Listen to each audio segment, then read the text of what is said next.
Hello everyone, नमस्ते।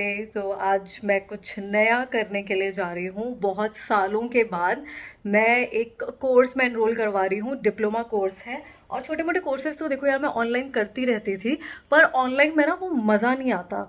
क्योंकि जो जैसे कि हम क्लासेस में जाते हैं, वहाँ सीखते हैं, फिर नोट्स लिखते हैं, तो वो जल्दी, मुझे लगता है उसका ज़्यादा इम्पैक्ट पड़ता है, जल्दी भी होता है और याद भी ज़्यादा रहता है। ऑनलाइन को ना हम बहुत ही ग्रांटेड ले लेते हैं, जो कि मैंने किया हुआ है काफ़ी सारे कोर्सेज में। तो ये एस्ट्रोलॉजी का कोर्स है। और एस्ट्रोलॉजी के कुछ और कोर्सेज मैंने कर रखे हैं। और ऐसा नहीं कि कोर्स से ही आपको एस्ट्रोलॉजी आ जाएगी। मेरे तो चार्ट में भी ऐसा है कि जुपिटर है, केतु दोनों साथ में है, कर्क लग्न है। तो ये जब साथ में होते हैं तो ऐसा साइकिक एबिलिटीज़ अच्छी हो जाती है और इसका भी योग बनता है।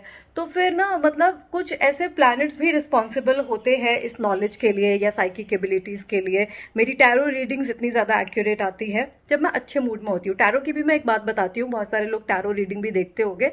तो मैं टैरो तभी करती हूँ जब मेरा मूड अच्छा हो। मैं क्लियरली बोल देती हूँ, क्योंकि एस्ट्रोलॉजी तो देखो आपको पढ़ाई से आती है, बट टैरो इज़ ये यूजिंग ए साइकिक एबिलिटी, इंट्यूशन से। तो मेरा मूड ठीक नहीं है, मैं हायर फ्रीक्वेंसी पे नहीं हूँ, मेरा मतलब हायर वाइब्रेशंस पे मैं नहीं हूँ, तो मैं कैसे किसी का कार्ड निकाल सकती हूँ? मैं मना कर देती हूँ कि नहीं, मैं अभी नहीं कर सकती टैरो। बाकी सब ऐसे डेली बेसिस पे कर रहे हैं, क्योंकि वो भी इंसान है, उनका भी मूड खराब होता होगा, बट वो डेली बेसिस पे ऐसे कर रहे हैं पेड रीडिंग्स, तो वो मुझे थोड़ा सा अजीब लगता है। This is what I feel. अभी पता नहीं वो लोग कैसे करते हैं, बट हाँ, मुझे लगता है कि ऐसा ही होता है। तो मैं बता रही थी एस्ट्रोलॉजी के कोर्स के बारे में। तो ये 1 साल का डिप्लोमा कोर्स है। और क्लासेस ऑप्शन था ऑनलाइन का, बट मैंने सोचा कि ऑफलाइन ही करते हैं, क्योंकि बताया ही आपको रीज़न। और थोड़ा सा मुझे ऐसे ऐसे हो रहा है, because I have to go there on the weekend. Saturday Sunday को जाना पड़ेगा, मतलब फ्राइडे सैटरडे को तो खैर छुट्टी करनी पड़ेगी, कहीं जा नहीं सकते हैं। और 3-4 घंटे की क्लासेस रहेगी, नोट्स भी बनाने पड़ेंगे, होमवर्क भी मिलेगा, होमवर्क करना पड़ेगा, मुझे उसकी टेंशन हो रही है। तो अभी जाती हूँ मैं इंस्टीट्यूट, और उसका नाम नहीं बताऊँगी। नाम बता दूंगी ना, पता चले लोग बाग आ जाए वहाँ पर, तो कोर्स ख़त्म हो जाएगा ना, तब मैं नाम बताऊंगी। ये इंस्टीट्यूट के अकाउंट्स डिपार्टमेंट में मुझे थोड़ा सा वेट करना पड़ा क्योंकि लंच ब्रेक था और सरकारी वाले वैसे भी लंच ब्रेक में काम नहीं करते हैं। प्राइवेट वाले फिर भी कर लेते हैं, काम होता है तो मुझे फ़ीस डिपॉज़िट करनी थी। फॉर्म वगैरह मैंने सब फिल कर दिया, मेरा इंटरव्यू भी हो गया। और बहुत ना ऐसे मुझे अपनी ग्रेजुएशन डेज़ की याद आ गई। मैं दिल्ली यूनिवर्सिटी में थी, कमला नेहरू कॉलेज में, और पोस्ट ग्रेजुएशन मैंने इग्नू से करी थी। तो ये ऑफिस मुझे ऐसे हो रहा ना देख कर, सब नॉस्टैल्जिया टाइप। और ये मैं जनपद मार्केट में आ गई थी थोड़ी देर के बाद, और बारिश रुक गई थी तब तक। यहाँ पर आपको बहुत सारे ऐसे कैजुअल कपड़े, कुर्ते, ड्रेसेस, कॉटन की बैग्स, ज्वेलरी, ये सब चीज़ें मिल जाती है अच्छे प्राइस पे। इधर मिल जाते हैं flats, bag, daily wear item या कैजुअल्स ड्रेसेस मिल जाएंगे। और आपको ऐसे कुर्ते, झुमके, सिल्वर ज्वेलरी, जर्मन सिल्वर, ये सारी चीज़ें भी यहाँ पे मिल जाती है जनपद मार्केट में। और इसके सामने ही ना एक साउथ इंडियन रेस्टोरेंट है। वैसे बहुत सारे रेस्टोरेंट हैं यहाँ पे, बट मैंने सोचा साउथ इंडियन ठीक रहेगा, ज़्यादा हेवी भी नहीं होता। और मुझे ना बहुत सारी चीज़ें खाने का मन था, पर मैं अकेले हूँ तो खाना वेस्ट हो जाएगा। So I have just ordered idli. तो ये घी पोड़ी तट्टे इडली ऑर्डर करा है, जो बहुत फेमस मैंने इंस्टाग्राम पे देखा था, तो मैं वो खाने के लिए आई हूँ। मैंने कभी खाया नहीं है, सो लेट्स टेस्ट इट। और उसके बाद मैं जाऊँगी जनपद मार्केट, अगर मन करा तो मुझे कुछ ऐसे ही कॉटन की ड्रेसेस देखने थे। मार्केट में आ तो गई, but I was not expecting कि मैं इतनी शॉपिंग कर लूँगी। वैसे ही इतना नीचे पानी वानी हो रहा था, सुबह में बारिश हो गई थी ना, तो ड्रेसेस मुझे इतनी दिखी नहीं, बट सूट्स बहुत अच्छे अच्छे मिल रहे थे। मैंने कुछ कॉटन के सूट्स लिए अपने लिए भी और गिफ्ट करने के लिए भी। तो ये एम्बर करके स्टोर का नाम है, स्टोर नहीं है ये, स्ट्रीट पे जैसे दुकान होती है ना, तो वहाँ से मैंने ये अपने लिए सूट खरीदा। This was looking so pretty, और मैंने थोड़ी बहुत शॉपिंग कर ही ली। मुझे लगता है लड़कियों का आधा टाइम शॉपिंग करने में और फिर उसको एक्सचेंज कराने में निकल जाता है, क्योंकि एक सूट मुझे इतना सही से फिट नहीं आया तो मुझे एक्सचेंज करवाना पड़ेगा। मैं सिलेक्ट सिटी में हूँ, और मैंने H&M से फिर से एक और ड्रेस ली और कुछ ज्वेलरी ली है। और अपना बैग भी मुझे कलेक्ट करना था, और टेलर को भी मुझे कुछ ऑल्ट्रेशन के लिए देना था। इधर सिलेक्ट सिटी में ना नीचे पार्किंग में बैठता था, बट अभी ना जो मेरा वाला टेलर है, जिस पे मुझे बहुत भरोसा है ऑल्ट्रेशन के लिए, क्योंकि कपड़े फिर ऐसे जो भी हम लेते हैं ब्रांडेड, तो उसका ऑल्ट्रेशन भी ठीक होना चाहिए। ऐसे ही सूट सलवार वाले टेलर को दे दूँ ना, वो ख़राब ही कर देते हैं।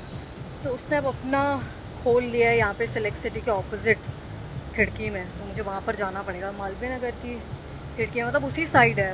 मॉल के ऑपोजिट साइड पे। तो आज न्यू मून है and I was suppose to do many things. सबसे पहले तो मुझे मेरे बाल धोने थे जो इतने ऑयली हो रहे हैं, और अपना रूम भी ठीक करना था, बेडशीट वगैरह चेंज करनी थी, बट मुझे थोड़ी सी स्पॉटिंग अभी भी हो रही है, तो आज तो मैं खैर कुछ रिचुअल्स नहीं कर पाऊँगी।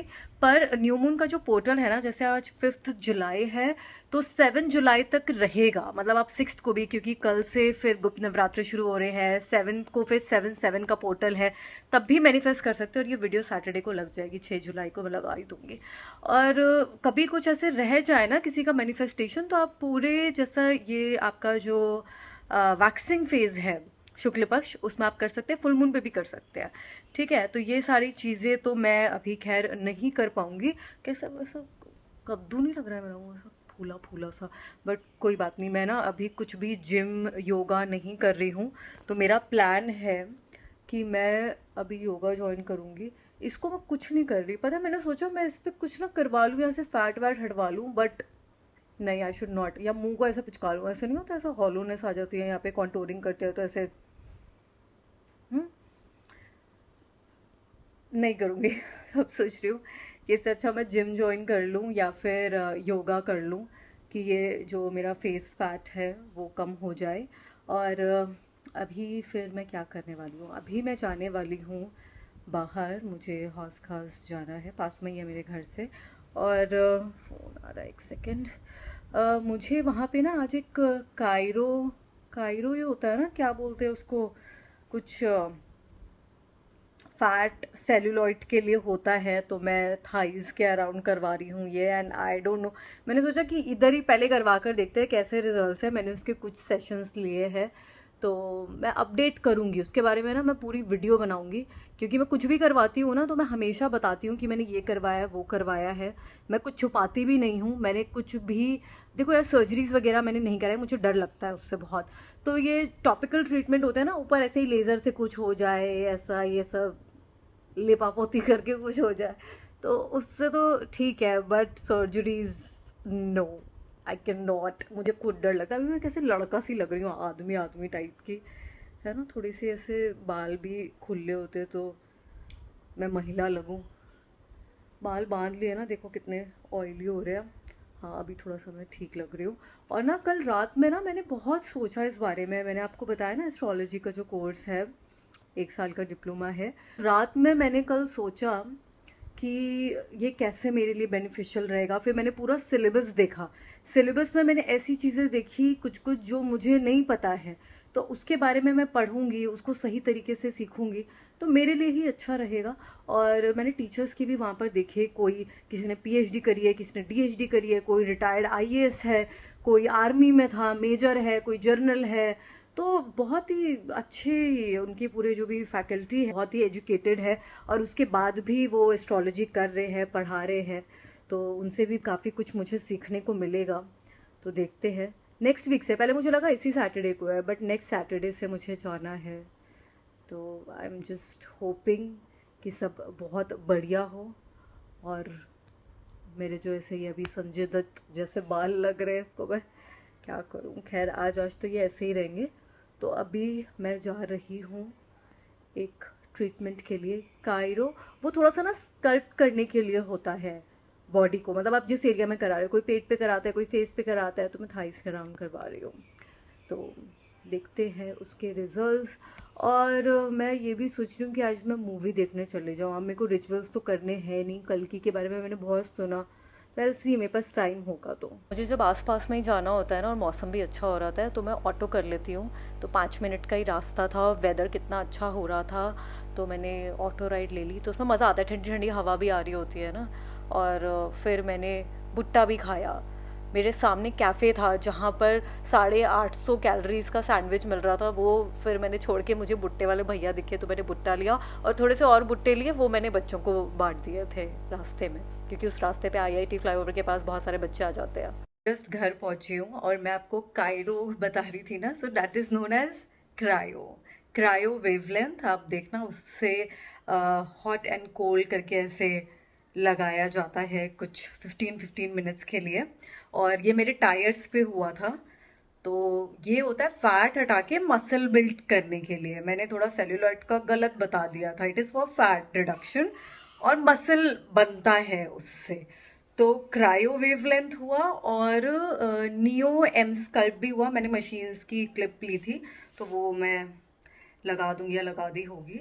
तो उससे क्या हो रहा था ना, नियो एम स्कल्प से बहुत ज़ोर ज़ोर से ऐसे वाइब्रेट हो रहा था ऐसे इधर मसल बिल्ड करने के लिए। तो मतलब फैट कम होगा और मसल बनेगा, अब पता नहीं ऐसा बोला जाता है। तो मैंने सोचा कि यहीं पर पहले देखते हैं ट्राई करके। इधर तो मैं अभी कुछ फेस वेस को हाथ नहीं लगा रही। रीज़न ये है कि एक्सरसाइज करूँगी यार मैं, मतलब I have to start with it. मतलब हमेशा हो रहा है next month next month next month, पर योगा मुझे करना है, स्ट्रेंथ ट्रेनिंग करनी है। तो तब देखते हैं। इसकी ना मेरे को टायर की बड़ी प्रॉब्लम हो रही थी, क्योंकि मैं कोई भी ऐसे ड्रेस है ना, बॉडीकॉन ड्रेस, वो नहीं पहन पा रही हूँ। ऐसे अजीब सी बॉडी हो जाती थी, ऐसे होती थी, फिर पतला और फिर मोटा टायर और फिर पतला, बिल्कुल प्रोपोर्शन में नहीं होता था, अजीब सा लगता था। ऐसे तो पता नहीं चलता है साड़ी वगैरह पे, पर बॉडीकॉन ड्रेसेस में पता चलता था। तो ये सारे जब सेशंस हो जाएंगे ना, उसके बाद गेट के पीछे नायरा, हाँ, तब मैं आप लोगों को अपडेट। अच्छा, मैं मूवी देखने का सोच रही थी, but I think I should not go, rather I should do some work, जो कि मैं करती रहती हूँ बीच बीच में। बट देखो, हर चीज़ ना व्लॉग में नहीं आ पाती है। कॉल्स अटेंड करनी पड़ती है, बातें करनी पड़ती है, फिर काम की जो बातें होती हैं और डील्स वगैरह होती है, ब्रांड कोलैबोरेशन, वो सब पे बात करनी होती है। फिर व्हाट्सएप पे मैसेजेस में भी बात होती रहती है, फिर मेल पे कुछ ना कुछ है ना, उनके रिप्लाई करने होते हैं। और इसीलिए ये ज़्यादा ठीक रहेगा कि मैं मूवी देखने के लिए नहीं जाऊँ। और बहुत सारे कपड़े कपड़े एक तो मेरे रूम में पड़े हुए हैं, कुछ ना कुछ आता रहता है, कभी अमेज़ोन से, कभी मिंत्रा से कपड़े आ रहे हैं, कुछ आ रहा है, सब कुछ इतना पूरा भरे पड़े हैं। मतलब मेरे फ्लोर पे इतने सारे कपड़े पड़े हुए हैं, तो वो मुझे ठीक करने हैं। तो ये सब मैं ठीक कर लेती हूँ, और मुझे पढ़ना भी है अभी। तो ये ना मेरे पास ना कुछ पतली पतली बुक है। जब मुझे ज़्यादा पढ़ने का मन नहीं करता ना, मोटी वाली बुक्स की, मुझे ऐसा होता है कि मुझे बुक जल्दी ख़त्म करनी है, तो मैं ये छोटी वाली बुक्स उठाती हूँ। तो ये परमहंस योगानंद जी जो है, तो उनका ना ऐसे एक पैक आता है, उसमें 8-10 किताबें होती है इस टाइप की पतली पतली। तो ये वाली मैंने अभी जस्ट कल ही एक दिन में ही कंप्लीट कर ली थी, how you can talk with God. तो मतलब इतना ज़्यादा कुछ नहीं है, मतलब एक बात थोड़ी सी लंबी चौड़ी करके बताई गई है। चलो मैं इसका ही आपको सार बता देती हूँ कि सबसे पहले भगवान होना चाहिए हमारे लाइफ में। प्यार मोहब्बत, माता पिता, जीवन साथी, मटेरियलिज्म, कुछ भी हो तो वो सिर्फ धरती तक ही सीमित है। अभी अगर हम भगवान से प्यार करते हैं तो वो जाने के बाद भी भगवान हमारे साथ रहेंगे। जाने के बाद हमारी प्रॉपर्टी हमारे साथ नहीं रहेगी, हमारा प्रेमी हमारे साथ नहीं रहेगा, हमारा हस्बैंड वाइफ हमारे साथ नहीं रहेंगे, हमारे माता पिता हमारे साथ नहीं रहेंगे, सिर्फ भगवान रहेंगे जाने के बाद। तो वो इस बुक में लिखा हुआ है, इस बारे में बताया है। और अभी मैंने ये दूसरी बुक उठाई है, शायद इसको भी मैं आज ही कंप्लीट कर लूँगी। दिस इज़ उन्हीं की है, स्वामी जी की, परमहंस योगानंद स्वामी जी की। एक और क्या लगा, अच्छा, manifesting divine consciousness in daily life. तो ठीक रहेगा, आज न्यू मून है ना, सो आई रीड दिस। ऊपर नाम किसी और का लिखा हुआ है, तो इसलिए मुझे कन्फ्यूजन हो गया था। ऊपर लिखा है श्री श्री मृणालिनी माता, बट ये शायद उनका सोसाइटी है, the spiritual legacy of Paramahansa Yogananda yoga, क्या लिखा है, योगोदा सत्संग सोसाइटी ऑफ इंडिया। हाँ, तो अलग अलग राइटर्स ने लिखी हुई है ये बुक्स। तो ये आज मैं पढ़ूंगी, और इस व्लॉग को मैं अब यहीं पे ख़त्म कर रही हूँ। मेरी हालत देख रहे हो कैसी ख़राब हो रही है, पुरानी सड़ी हुई टी शर्ट पहनी हुई है, इसको तो मैं हटा दूँगी। मतलब ये जा रही है अब, ये चली जाएगी, इसको धोकर मैं दे दूँगी किसी को। इसको हटा रही हूँ पूरी, ये ख़राब हो गई है, 2 साल हो गए इसको, ये घर पे पहनने वाली है, तो हटा दूँगी इसे। ठीक है, चलिए, तो बस हो गया, इस व्लॉग को ख़त्म करती हूँ क्योंकि कल लगानी भी है। बाकी सब कुछ कर देना, like share comment subscribe, do everything. Okay, bye bye.